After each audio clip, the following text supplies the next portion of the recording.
पिता और पुत्र और पवित्र आत्मा के नाम पर आमीन। हे प्यारे प्रभु, अपनी आत्मा हमें भेज ताकि हम आपकी वाणी सुन सकें, आपके शब्दों पर कान दे सकें, उस पर मनन कर सकें और आपकी इच्छा अनुसार अपने जीवन को बना सकें।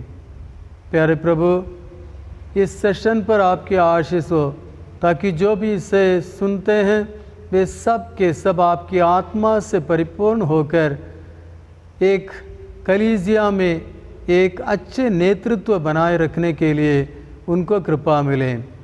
इमाम मरियम, हम सब की सहायता कर।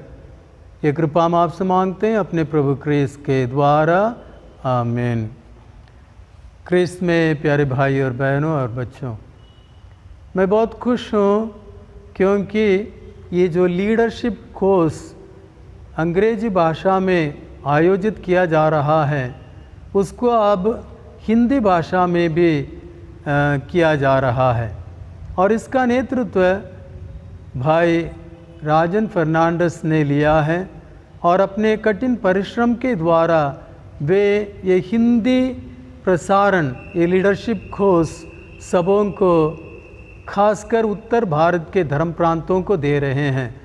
मैं विशेष रूप से भाई राजन को धन्यवाद देता हूं और अलग अलग विषय अलग अलग धर्माध्यक्ष पुरोहितों को दिया गया है। मुझे ये टॉपिक दिया गया है biblical model of leadership. David, तीन पात्र। David, a leader who inhaled the flame of passion. Nehemiah, a leader with a broken heart, bent knees and wet eyes, and Daniel, an uncompromising leader with an excellent spirit. यानी ये तीन biblical leadership, Dawood, Nehemiah और Daniel, ये तीनों के जीवन के ऊपर आधारित नेतृत्व के बारे में बताने के लिए मुझे कहा गया है। मैं सबसे पहले ये कहना चाहूँगा कि प्रभु यीशु मसीह एक भला गडेरिया और एक भला नेता है। उनके नेतृत्व सबसे उत्तम है, इससे बढ़कर कोई और नेतृत्व नहीं है। प्रभु ने स्वयं कहा है, इस पृथ्वी पर किसी को आचार्य न कहना, क्योंकि तुम्हारा एक ही आचार्य है अर्थात मसीह। उसी रूप से वो ये भी कह सकते थे कि पृथ्वी पर किसी को नेता नहीं कहना, क्योंकि तुम्हारा एक ही नेता है अर्थात मसीह। मैं इसलिए ये कह रहा हूँ क्योंकि जो नेतृत्व प्रभु ने हमें दिया है, प्रभु यीशु मसीह के जीवन में हम देखते हैं ऐसा नेतृत्व कहीं नहीं है और वो नेतृत्व हमारे लिए आदर्श है। हमें उस नेतृत्व का अनुसरण करना है। उदाहरण के लिए लीजिए, अंतिम प्यालू के समय प्रभु यीशु मसीह अपने शिष्यों के पैर धोए, गुरु होकर भी अपने वस्त्र निकालकर कमर में अंगोछा बांधकर एक दास का रूप धारण कर झुककर अपने शिष्यों के पैर धोए और फिर अपने शिष्यों से कहा, तुम भी ऐसा ही किया करो। एक पाठ उन्होंने सिखाया है। प्रभु स्वयं उनके अगुवा थे, उनके नेता थे, फिर भी गुरु होकर भी उनके दास बनकर उनकी सेवा की। एक असली नेता, प्रभु यीशु मसीह के शिक्षा अनुसार का नेता वो है जो सेवक बनता है। तो ये प्रभु यीशु मसीह का जीवन हमारे लिए एक ज्वलंत आदर्श है अच्छे कुशल नेतृत्व के लिए। तो सबसे पहले हम प्रभु यीशु मसीह को अपना असली नेता, उनके नेतृत्व को अपने उत्तम आदर्श रखते हुए हम उनके नेतृत्व जो बाइबल में अलग अलग व्यक्तियों के जीवन में झलकता है उसे देखने के लिए उस पर मनन करने के लिए हम प्रयास करें। तो इस सेशन के लिए जो तीन व्यक्ति धर्म ग्रंथ से दिया गया है और वो है राजा दाऊद, कैसे उन्होंने नेतृत्व किया और उनके नेतृत्व के क्या क्या गुण हैं। और उसके बाद नेहमिया के नेतृत्व कैसा रहा, उनके नेतृत्व में क्या क्या गुण रहा, और फिर आखिर में दानियल के नेतृत्व कैसा रहा, उनके नेतृत्व का क्या क्या गुण है, इसके बारे में मैं इस सेशन में आप लोगों के साथ बांटना चाहता हूँ। सबसे पहले हम दाऊद के लेंगे। राजा दाऊद कोई शक नहीं है, वो असली नेता है, वो अगुवा है, एक अच्छा अगुवा है। अभिषेक होने के पहले ही काफ़ी लोग उसका अनुसरण कर रहे थे, वो उसके पहले ही नेता रहे हैं। और राजा जब उसका अभिषेक हुआ, ईश्वर राजा के बारे में, राजा दाऊद के बारे में क्या कहते हैं, ये एक सुंदर वचन है। एक अच्छा नेता कौन है? एक अच्छा नेतृत्व राजा दाऊद के जैसा होना चाहिए, क्योंकि राजा दाऊद के बारे में ईश्वर इस प्रकार कहते हैं। हम लोग प्रेरित चरित्र अध्याय 13 वाक्यांश 22 में पढ़ते हैं। इस प्रकार दाऊद के बारे में कहा गया है, मुझे अपने मन के अनुकूल एक मनुष्य यिशै का पुत्र दाऊद मिल गया है। मुझे अपने मन के अनुकूल एक मनुष्य यिशै का पुत्र दाऊद मिल गया है। कितना सुंदर है, ईश्वर उसके बारे में ये कहते हैं अपने मन के अनुकूल।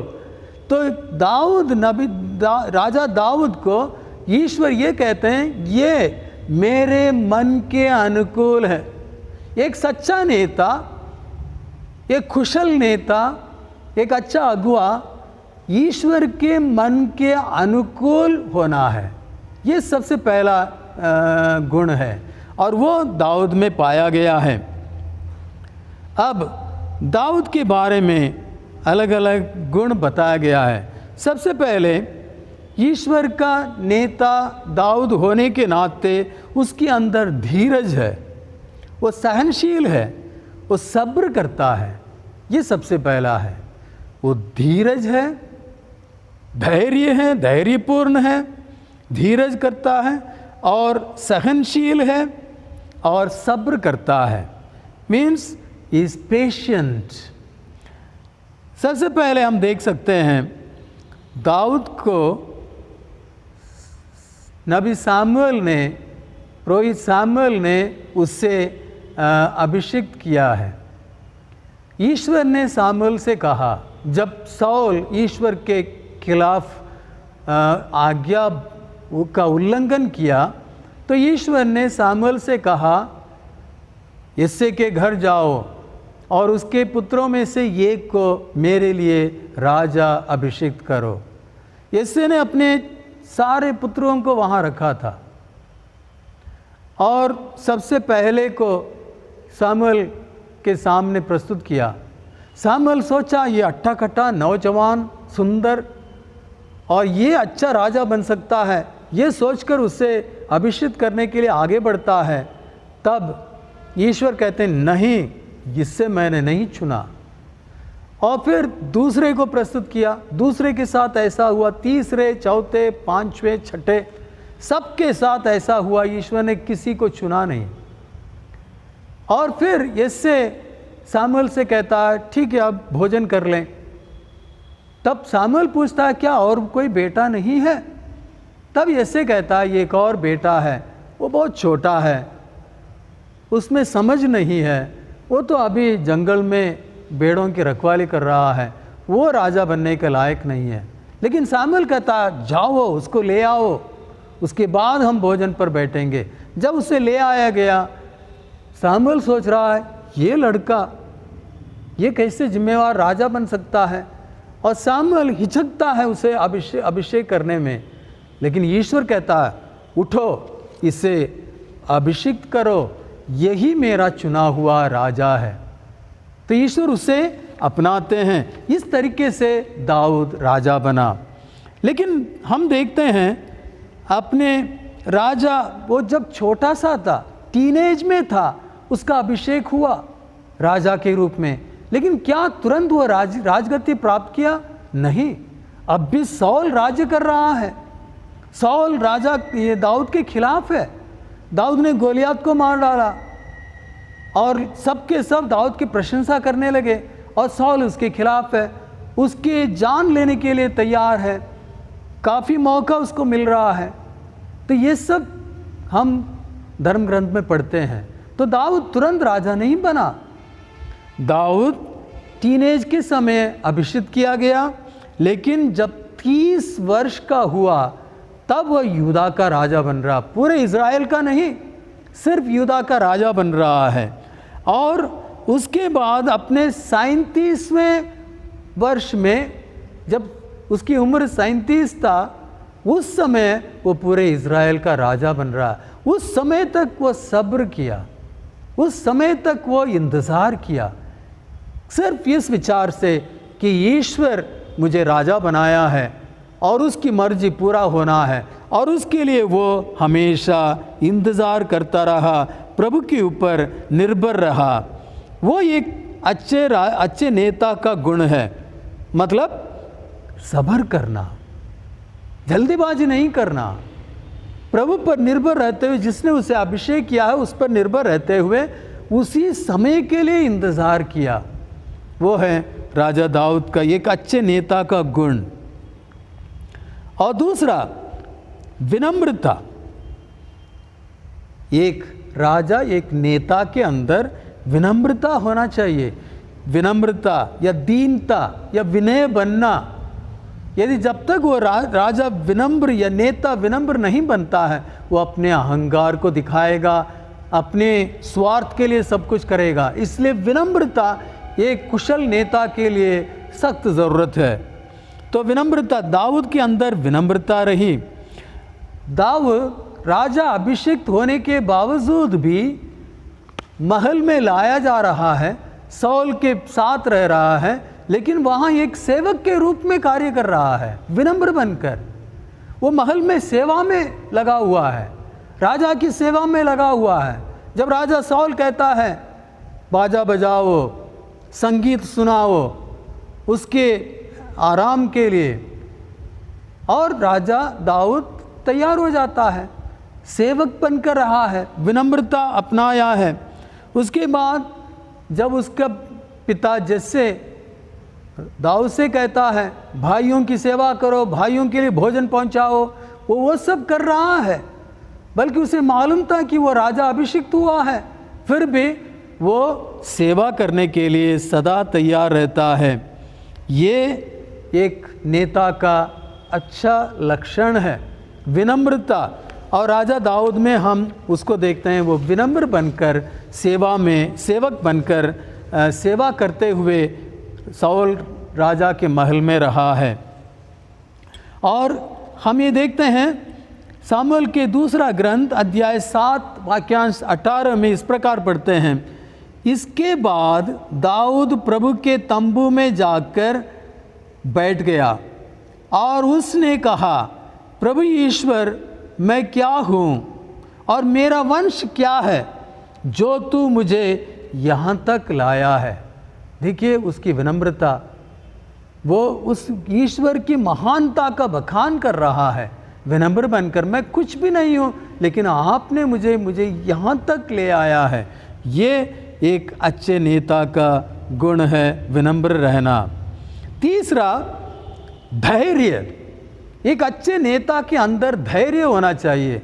दाऊद धैर्यशाली है। जब गोलियात 9 फुट ऊंचा गोलियात राक्षस जैसा एक जायंट उसके सामने आ रहा है, वो फिलिस्तियों का राजा है, वो इज़राइल के ऊपर आक्रमण कर रहा है और सब के सब डर रहे हैं। सौल राजा ऊंचे कद का है, तो इसलिए सबके सब प्रजा ये सोचते हैं सौल उसका सामना करेगा, लेकिन सौल डरा हुआ है, राजा सौल डरा हुआ है, क्योंकि गोलियात 9 फुट का हट्टा खट्टा, उसका सामना करना, उसके सैनिकों का सामना करना नामुमकिन है। और उस समय दाऊद आगे आ रहा है, वो छोटा लड़का, और वो धैर्य, उसके अंदर धैर्य है। क्यों? क्योंकि ईश्वर उसके साथ है। जब वो गोलियत का सामना करने के लिए जाता है, वो क्या कह के जाता है? मैं अपने प्रभु के नाम पर तुम्हारे सामने आ रहा हूँ, मैं तलवार और ये सब लेकर नहीं, बल्कि मैं अपने प्रभु के नाम पर तुम्हारे सामने आ रहा हूँ। ये राजा दाऊद ने कहा है कि यानी उसका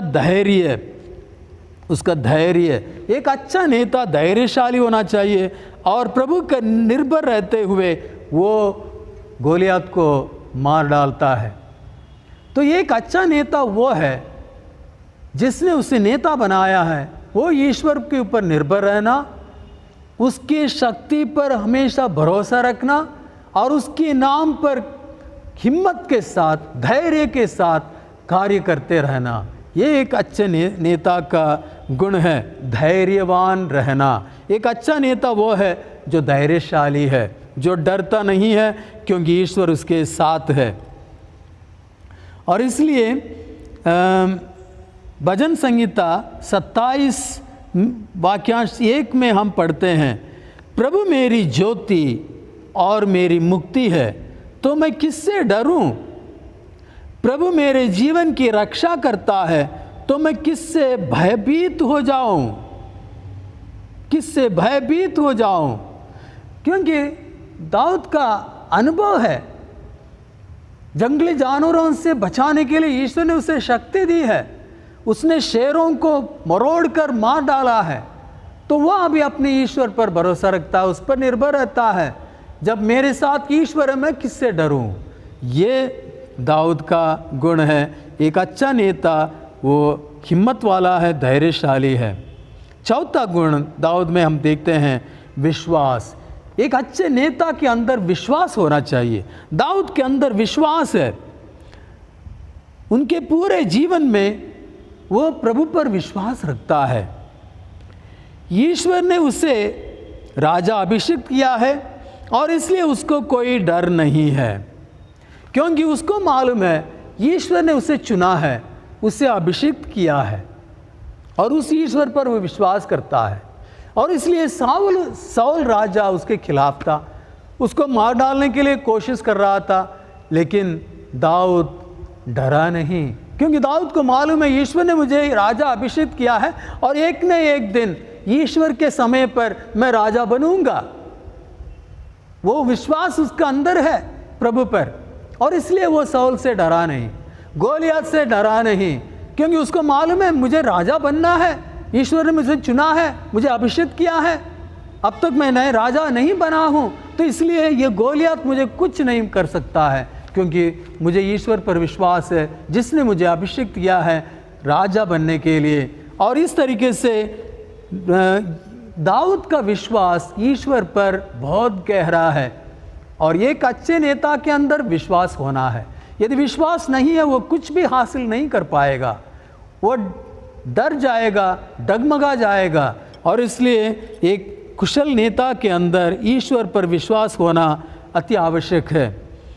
और पांचवा गुण जो दाऊद में हम देखते हैं वो है कृपा।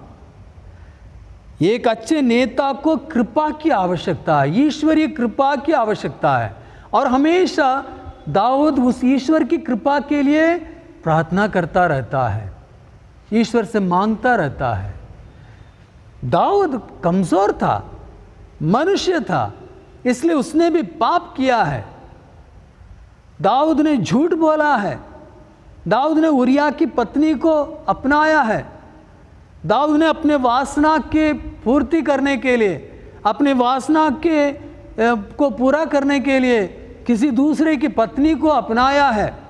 ऐसे पाप उसने किया है, और उसके बाद झूठ बोला है, और उसके बाद उरिया की हत्या किया है। वो एक हत्यारा है, वो झूठा है, वो विषय वासना में डूबा हुआ एक बुरा कार्य करने वाला व्यक्ति था, फिर भी प्रभु पर भरोसा रखा, प्रभु की कृपा के लिए प्रार्थना करता रहा, पश्चाताप किया, जब उसे मालूम हुआ कि उसने पाप किया है तो वो पश्चाताप किया, अपनी गलती का एहसास किया। ये नहीं कहा मैं राजा हूँ, मैं सब कुछ का मालिक हूँ, ऐसा नहीं कहा। विनम्र बनकर, टाट ओढ़कर पश्चाताप किया। और ये उसकी महानता है। अपने गलतियों को कबूल किया और उस पर पश्चाताप किया और ईश्वर की कृपा के लिए गिड़गिड़ाते हुए प्रार्थना किया और उस ईश्वर की कृपा उसे पर्याप्त मात्रा में मिली। और ये एक अच्छे नेता का गुण होना चाहिए। अच्छा नेता वो नहीं है जो बिल्कुल गलती नहीं करता है, ऐसा कोई नहीं है। लेकिन अच्छा नेता वो है अपनी गलतियों का एहसास करता है, उस पर पछताने के लिए तैयार हो जाता है और ईश्वरीय कृपा से परिपूर्ण होने के लिए तैयार हो जाता है। वो एक अच्छा नेता है। एक नेता में ये गुण होना चाहिए कृपा के। ये हम दाऊद के जीवन में देखते हैं। तो दाऊद के जीवन में एक अच्छा कुशल नेता का ये सब गुण हम देख पा रहे हैं और इसलिए दाऊद एक ज्वलंत आदर्श है एक अच्छे नेता के लिए। दूसरा व्यक्ति हमारे लिए जो मनन चिंतन के लिए है, नेहमिया, पुरोहित नेहमिया का जीवन। नेहमिया की परिस्थिति क्या है? नेहमिया की परिस्थिति यह है कि चुनी हुई प्रजा इज़राइल जाति निर्वासन से लौट गए हैं। तो निर्वासन से लौटे हुए यहूदी और यरूशलेम की चार दीवारी गिरा दी गई है, सब नुकसान किया गया है और यरूशलेम के फाटक आग में जला दिया गया है। तो ये परिस्थिति में नेहमिया एक नेता के रूप में उभर कर आ रहा है। लेकिन नेहमिया ईश्वर ये राजा के साथ है, राजा के महल में है और जब उसको मालूम होता है कि उसके लोग, चुनी हुई प्रजा परेशानी में है, मुसीबत में है और उस समय वो राजा के महल में होने के नाते, सेवक के रूप में होने के नाते राजा से मदद मांगता है। यहाँ हम देखते हैं कि वो नेहमिया अपने लोगों के परिस्थिति का पूरा अनुभव करते हुए एक अच्छा दृष्टिकोण अपने सामने रखता है, एक विजन कि हमारे चुनी हुई प्रजा को इस लक्ष्य को ओर ले जाना है। उसके मन में ये लक्ष्य, ये विजन, ये दृष्टिकोण स्पष्ट है। कोई एक अच्छा नेता को एक सही दृष्टिकोण उसके मन में होना है, एक अच्छा लक्ष्य उसके मन में होना है। यदि उसके अंदर लक्ष्य नहीं है, यदि उसके अंदर दृष्टिकोण नहीं है, सही दृष्टिकोण नहीं है, तो वो नेतृत्व नहीं कर पाएगा। और नेहमिया में हम देखते हैं लोगों की परिस्थिति को जानने के बाद वो एक अच्छे दृष्टिकोण ले लेता है, वो एक अच्छा विजन अपने आप के लिए एक अच्छा लक्ष्य रखता है और उसके बाद राजा से विनती करता है, मदद मांगता है। और फिर हम देखते हैं जब उस लक्ष्य को वो पक्का करके रखता है, उस लक्ष्य के प्राप्ति में पूरी कसर मेहनत करता है और कभी हिम्मत नहीं हारता है। जब पराजय होता है, जब थकावट हो जाती है, जब लोग खिलाफ हो जाते हैं, जब लोग कुड़कुड़ाते हैं उसके खिलाफ, जब लोग उसे तुच्छ मानने लगते हैं, फिर भी वो अपने लक्ष्य को पकड़ते हुए आगे की ओर जाता रहता है। वो एक कुशल नेता है और वो हम नेहमिया में देखते हैं। सबसे पहले नेहमिया में जो अच्छे नेतृत्व का जो गुण है वो ये है कि नेहमिया ईश्वर का बुलावा सुनकर उसके लिए जवाब देता है। एक अच्छा नेता वो है जो ईश्वर की बुलावे को पहचानता है और उसके लिए जवाब देता है। ईश्वर की बुलावे को पहचानना, और नेहमिया ने वो किया है। ईश्वर की बुलाहट को पहचानता, ईश्वर उसे बुलाते हैं लोगों की परिस्थिति को जानने के लिए और उस परिस्थिति से लोगों को निकालने के लिए। और ये नेहम्याह उस ईश्वर की उस बुलावे को मानता है, सुनता है, स्वीकार करता है और उसके लिए जवाब देता है। एक अच्छा नेता ईश्वर की बुलाहट को सुनना है और उसके लिए जवाब देना है। दूसरा, एक अच्छा नेता, ईश्वर का नेता अपनी लोगों की परिस्थिति को जानकर उसमें रुचि लेता है और लोगों की देखभाल करने के लिए आगे आता है। ये एक नेता के अंदर होना चाहिए।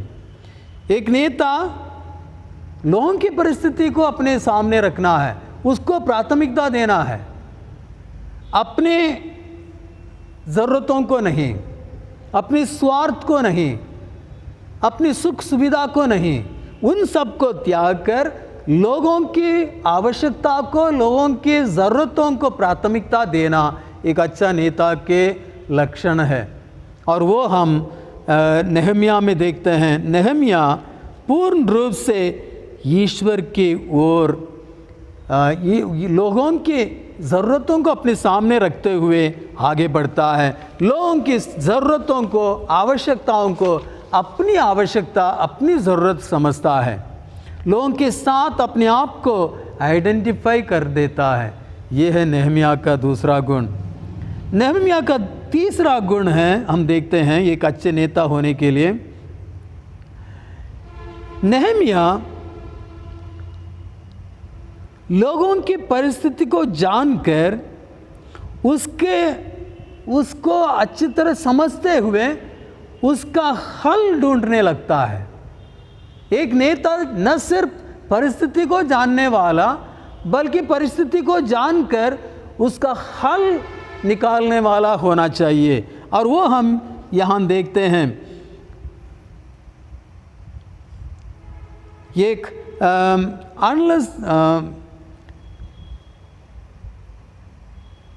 तो नेहम्याह यहाँ पर लोगों को एक साथ लाता है, परिस्थिति को समझता है और लोगों को भी उस परिस्थिति का हल ढूंढने में साथ ले जाता है।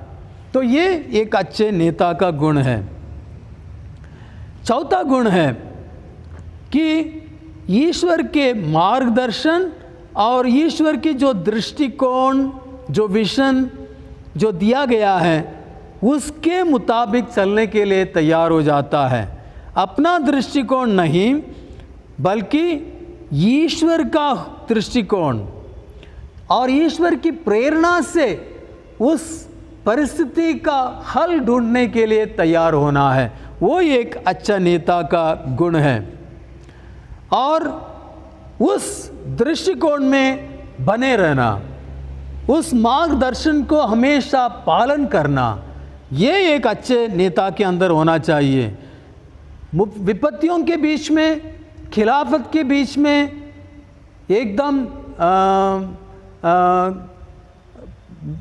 गड़बड़ नहीं होना है, उसके बीच में एकदम विचलित नहीं होना है, बल्कि निडर होकर आगे बढ़ते रहना है। और फिर हम देखते हैं पांचवा गुण नेहम्याह के नेतृत्व में ये देखते हैं कि ईश्वर के इच्छा को हर वक्त जानने के लिए प्रार्थना में लगे रहना। प्रार्थना के द्वारा ईश्वर की इच्छा को हर वक्त जानने के लिए प्रयास करना। जो भी कार्य, जो भी निर्णय लेते हैं, तुरंत ये पूछना है क्या ये ईश्वर की इच्छा है। नेहम्याह ने ऐसा किया है। नेहम्याह जब कभी एक निर्णय लिया तो वो तुरंत यही पूछता रहा, क्या ये ईश्वर की मर्जी है। जब तक वो ये नहीं साबित होता है ये ईश्वर की मर्जी है, वो आगे नहीं बढ़ता है। एक अच्छा नेता नेहम्याह की तरह वो ये है कि जो भी मैं करने जा रहा हूँ वो ईश्वर की मर्जी के अनुसार होना चाहिए। मेरी मर्जी, मेरे सुख सुविधा, मेरे स्वाद के अनुसार नहीं, बल्कि ईश्वर की मर्जी के अनुसार। और छठा कि ये जो दृष्टिकोण, ये जो मार्गदर्शन ईश्वर देता है वो सीधा है, सरल है, कठिन नहीं है। जो ईश्वर की ओर आता है वो हमेशा सरल है, कठिन नहीं होता है, क्योंकि ईश्वर साथ है, क्योंकि वो ईश्वर की इच्छा है, क्योंकि वो ईश्वर की मर्जी है। एक नेता को इसे पहचानना है। अब नेहम्याह की परिस्थिति क्या था? सब कुछ नष्ट हो चुका है, यरूशलेम के फाटक सब कुछ जला दिया गया है और सब कुछ चकनाचूर हो चुका है। लेकिन उस परिस्थिति में जो विजन, जो मार्गदर्शन, जो दृष्टिकोण ईश्वर की ओर से नेहम्याह को मिल रहा है वो ये है, 4 दीवारी का निर्माण करो, 4 दीवारी का निर्माण करो। ये उसको मिला है, ये लक्ष्य है, ये दृष्टिकोण है, ये विजन है, और वो है 4 दीवारी का निर्माण करो। लेकिन इससे बढ़कर अन्य आवश्यक चीज़ें हैं, लेकिन उसको नहीं मान्यता दिया है। 4 दीवारी, ईश्वर नेहम्याह से कहते हैं 4 दीवारी का निर्माण करो। लोग कहते हैं ये 4 दीवारी तो हम बाद में भी बन जाएगा, अन्य बहुत सारी चीज, बहुत महत्वपूर्ण चीज़ें हैं, उसको करना है। लेकिन नेहम्याह कहता है ये ईश्वर का आदेश है, 4 दीवारी का निर्माण करना, उसी मकसद को अपने सामने रखना है और उसी को करना है। और इसलिए निडर होकर वो 4 दीवारी को बनाने में लग जाता है, 4 दीवारी का पुनर्निर्माण करने में लग जाता है। 7वां है, इसको पूरा करने के लिए नेहम्याह अकेला नहीं जाता है, बल्कि नेहम्याह एक दल बना देता है, टीम वर्क, एक टीम वर्क। ईश्वर का कार्य हमेशा एक दल में किया जाता है, एक साथ किया जाता है, एक टीम वर्क बन जाता है। यह अकेला का कार्य नहीं हो सकता है। एक नेता अकेला सब कुछ करने लगता, वो कुशल नेता नहीं हो सकता है। एक नेता वो है जो सबको एक साथ ले चलता है, सबको एक टीम के रूप में मिलाकर एक साथ कार्य करने लगता है, वो है। मूसा को देखिए, मूसा पहले अपने आप चुनी हुई प्रजा इस्राएल जाति को फिरौन की गुलामी से निकालने के लिए प्रयास किया, मिस्र के गुलामी से, लेकिन वो कामयाब नहीं रहा। जब जलती हुई झाड़ी के दृष्टांत के बाद जब ईश्वर मूसा को फिर से भेजता है उनको गुलामी से बचाकर प्रतिज्ञा देश की ओर ले आने के लिए, तब ईश्वर मूसा को अकेला नहीं भेजता है, उसके साथ हारून को भेज रहा है, हारून को साथ ले जाओ। तो ये एक टीम वर्क है। एक नेता, अच्छा नेता वो है अकेला कार्य करने वाला नहीं, बल्कि सबको एक साथ ले जाते हुए एक टीम बनाकर कार्य करने वाला। नेहम्याह के जीवन में हम इसी बात को देखते हैं। नेहम्याह एक टीम बना देता है, एक दल बना देता है, और उस दल में सबकी क्षमताओं को परखता है और उनके क्षमता के अनुसार उनको कार्य सौंपता है। उनके टैलेंट्स के अनुसार, उनके क्षमता के अनुसार वो कार्य करने लगते हैं। इस तरीके से वो सफलता की ओर पहुंच जाते हैं। वहाँ लोग थक जाते हैं, आपस में फूट पड़ जाती है, पराजय का सामना करते हैं, फिर भी नेहम्याह अटल रहता है, उस विजन को अपने सामने रखते हुए, उस लक्ष्य को अपने सामने रखते हुए आगे ले जाता है सबको। वो एक नेता का गुण है। 8वां गुण नेहम्याह में हम देखते हैं कि एक अच्छा नेता सभी लोगों के मन उस लक्ष्य की ओर आकर्षित करते रहता है, उस लक्ष्य की ओर उनको लाते रहता है, हमेशा उनके सामने उस लक्ष्य को प्रकट करते रहता है, उस लक्ष्य को लक्ष्य से अलग होने नहीं देता है। वो नेहम्याह का भी वो काम था। नेहम्याह ने भी ऐसा किया। लोग उसके हंसी उड़ाए थे और वहाँ काफ़ी परेशानियाँ होती थी, लेकिन वो लोग भी यही कहते थे, चार दीवारी की आवश्यकता नहीं, अन्य बहुत सारी चीज़ें, मंदिर टूटा पड़ा है, फाटक जला हुआ है, वो सबको करना है, वो बहुत महत्वपूर्ण है, वो कहते गए। लेकिन नेहम्याह जो लक्ष्य उन्होंने चुना है ईश्वर के द्वारा कि चार दीवारी का निर्माण करना है, उसकी ओर उनके मन को आकर्षित करता रहा। ये उतना आसान नहीं है, लेकिन एक अच्छा नेता, कुशल नेता सबों को उस लक्ष्य के ओर आकर्षित करेगा और उस लक्ष्य के साथ कार्य करने के लिए मदद करेगा। नौवां गुण नेहम्याह में हम देखते हैं, ईश्वर का नेता, एक कुशल नेता विपत्ति के सामने डरता नहीं है, हिम्मत नहीं हारता है, आगे बढ़ता रहता है। उनके सामने इतनी बातें आई, लोग उनकी हंसी उड़ाने लगे, ये सब टूटा पड़ा है, ये चार दीवारी बनाने में लगे हुए हैं, ये कितने मूर्ख लोग हैं। उनकी उपहास करने लगे, परिहास करने लगे, मजाक उड़ाने लगे, हंसी उड़ाने लगे, और आपस में उनके लोगों के बीच में लड़ाई झगड़ा होने लगा, मतभेद होने लगा। फिर भी नेता हिम्मत नहीं हारा, विपत्ति के सामने अटल रहा, मजबूत रहा, अपने लक्ष्य में बना रहा, उसको छोड़ा नहीं, और इस तरीके से लोगों को आगे ले जाता रहा। 10वां गुण है, ईश्वर के सामने हमेशा एक विजन रहता है। जब हम उसके आदेश अनुसार कार्य करते रहेंगे, वो हमें आगे ले चलता रहेगा।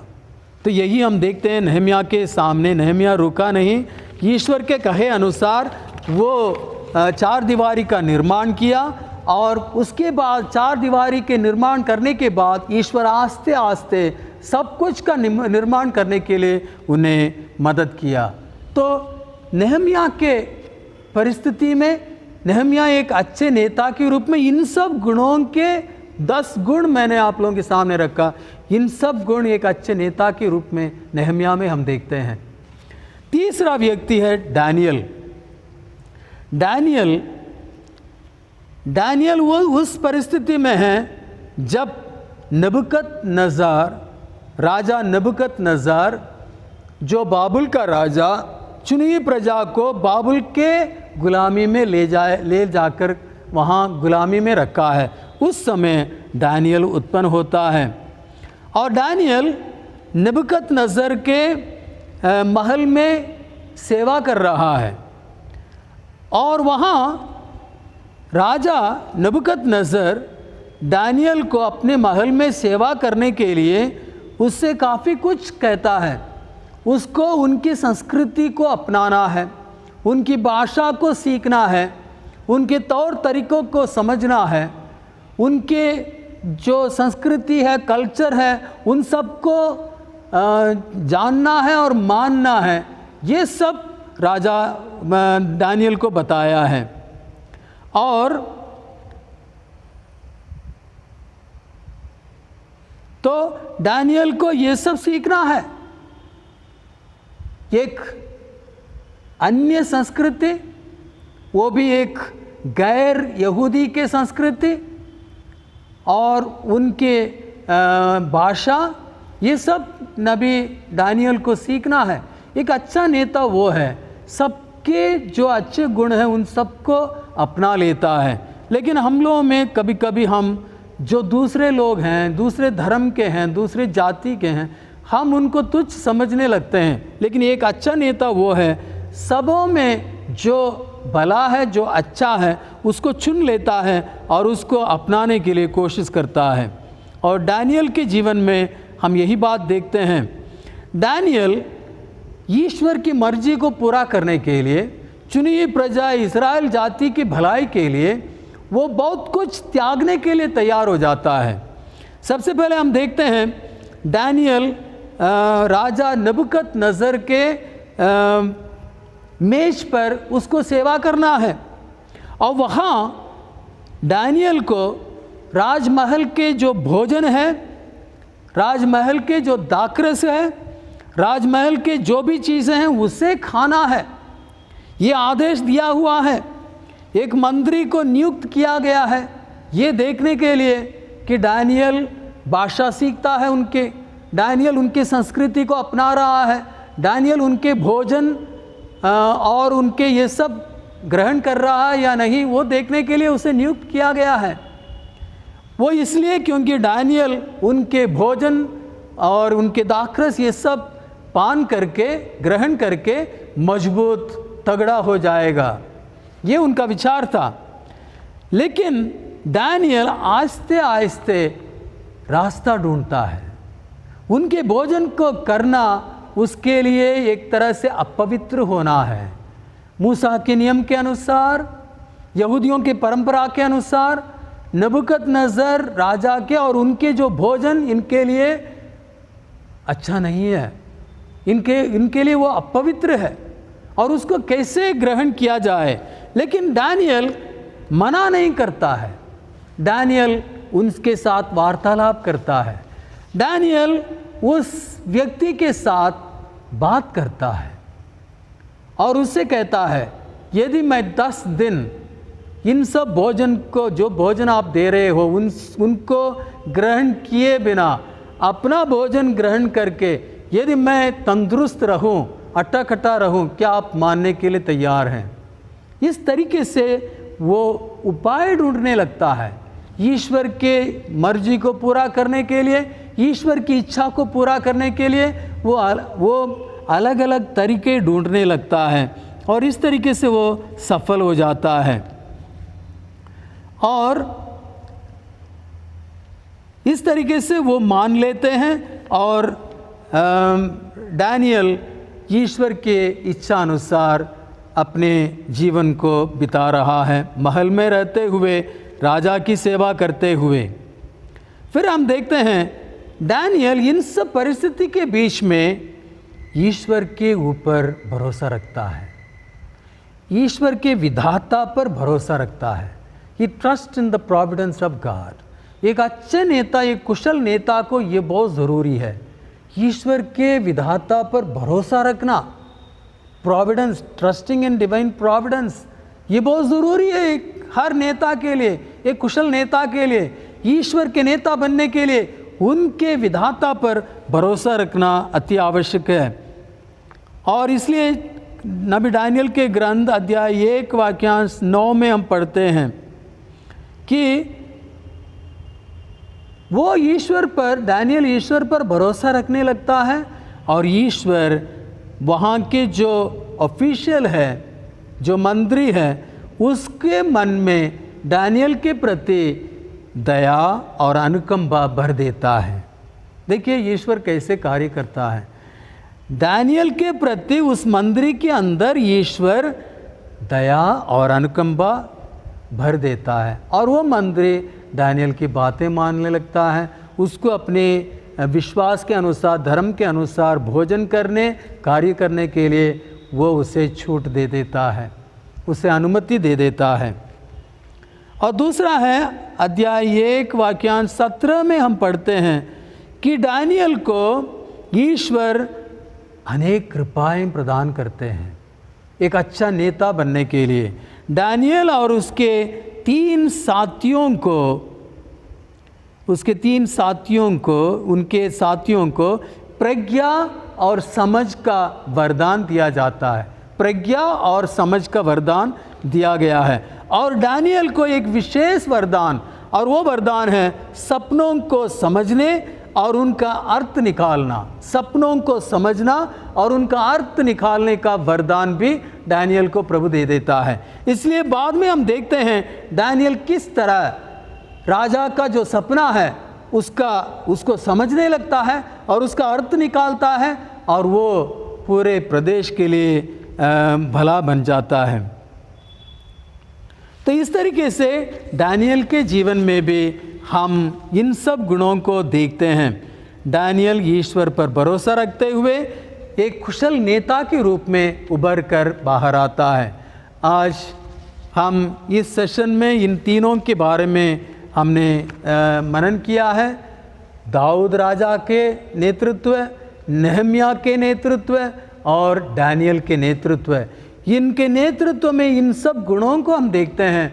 हम एक अच्छे नेता बनने के लिए इन सब गुणों को अपनाना है, तब हम कलीसिया में एक अच्छा नेता बनकर ईश्वर के कार्यों को पूरा करने में एक अच्छे नेतृत्व हम दे सकेंगे। आज कलीसिया में ऐसे नेताओं की आवश्यकता है।